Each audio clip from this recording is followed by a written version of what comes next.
Good afternoon. My name is Daniel Kestler. After I start explaining my project, I would like to thank my mother and my aunt. I would like to thank my mother for helping me design the foam boards which are displayed in the board. I would also like to thank my aunt for taking me to Michael's and Hobby Lobby. I would like to thank my aunt for taking me to Michael's and Hobby Lobby because this helped me decorate my board with stickers that are displayed and some paper. My purpose is, do different iPhone models emit different amounts of radiation? My hypothesis was that older iPhone models will emit more radiation than the newest iPhone models. My materials for this experiment was 5 iPhone 5 models, 5 iPhone 6 models, 5 iPhone 7 models, 5 iPhone 8 models, 5 iPhone 10 models, 5 iPhone 11 models, 5 iPhone 11 Pro models, a Geiger counter, a testing room, table, meter stick, permission slips, chargers, and testing participants. For this experiment, the first thing I had to do was receive permission slips from the teacher for students to participate in this experiment.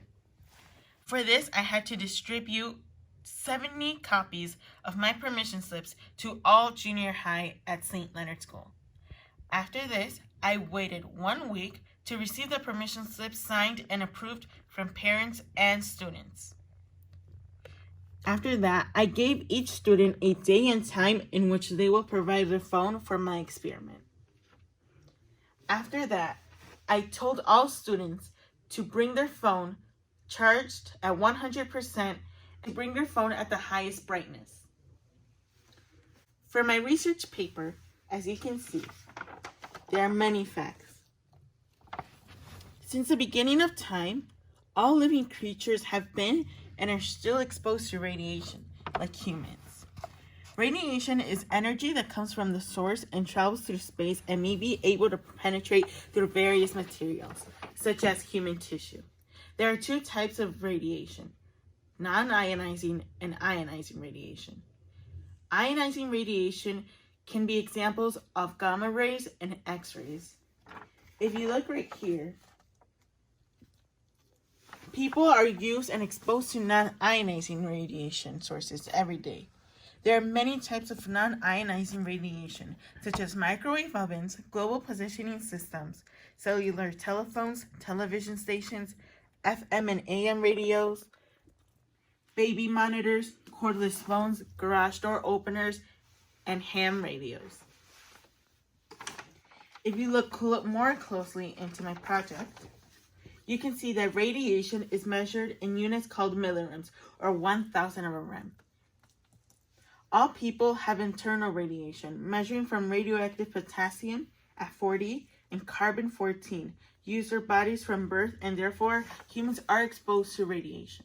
For example, if you eat a banana, you are exposed to radiation because radiation is potassium, which includes radiation at 40 millirems. If you look more closely into my project, some ionizing radiation sources are nuclear medicine at 4% and cosmic 8%. Some jobs that are exposed to radiation is industrial radiography and radiology. International standards only allow exposure up to 5,000 millirems per year, and for those who work with radiation. Many people are exposed to radiation in jobs, so the government does only allow 5,000 millirems per year because because radiation can go through the human tissue, which can cause various damages to the body, such as cancer. For my explanation of data, for Group A, the iPhone 6 had a mean score of 19.636 for magnetic field and 0.43 for electric field, with a median of 11.09 for magnetic field and 0.07 for electric field, a mode of nothing, and a range of 46.04 for magnetic field and 1.83 for electric field. For Group B, the iPhone 7 had a mean score of 22.278 for magnetic field and 0.406 for electric field, with a median of 21.01 for electric field, with a median of 21.01 for magnetic field, and 0.06 for electric field, a mode of nothing for magnetic field, and 0 for electric field. A range of 18.37 and 0.63 for electric field. For group C, the iPhone 8, it had a mean score of 16.272 for magnetic field and 0.114 for electric field, with a median of 12.89 for magnetic field and 0.12 for electric field. A mode of nothing and a mode of 0.12 for electric field. A range of 37.28 for magnetic field and 0.23 for electric field. For group D, the iPhone 10, the mean score was 9.474 for magnetic field and 0.902 for electric field, with a median of 10.72 for magnetic field and 0.47 for electric field. For group E, the iPhone 11 had a mean score of 2.152 for magnetic field and 0.564 for electric field, with a median of 1.86 for magnetic field and 0.29 for electric field.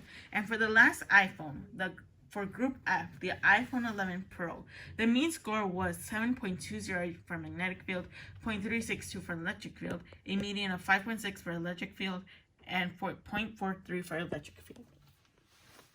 As you can see in my explanation of data, you see that iPhone models that are older do emit more radiation than the newest iPhone models. As you can see, for the iPhone 6, it had a mean score of 19.636, while the iPhone 11, which is a newer model, emitted 2.152 for magnetic field. As you can see in my data graphs, you can see a very difference between the iPhone 6 and the iPhone 11.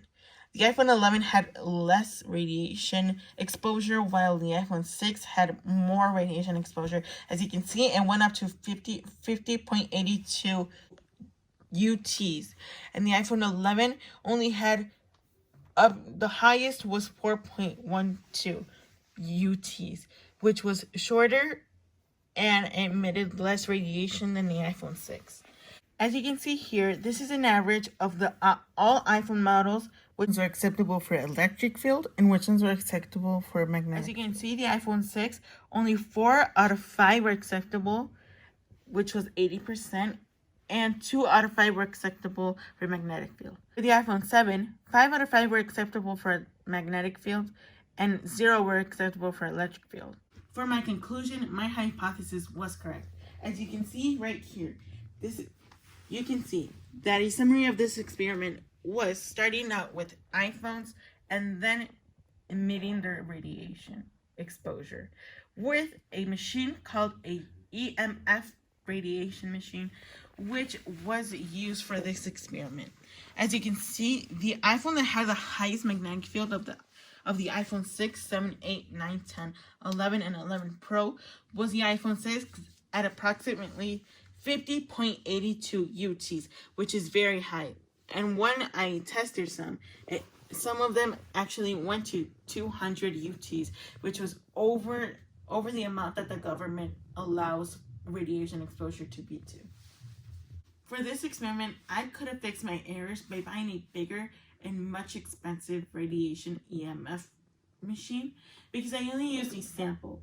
But if I would have used a much bigger one, I think it would have gotten better mean scores and average scores. I could have also tested much more phones just because my school doesn't have enough phones. I only got to test 5. But if I would have gotten to test at least 30, I think this experiment would be much more accurate.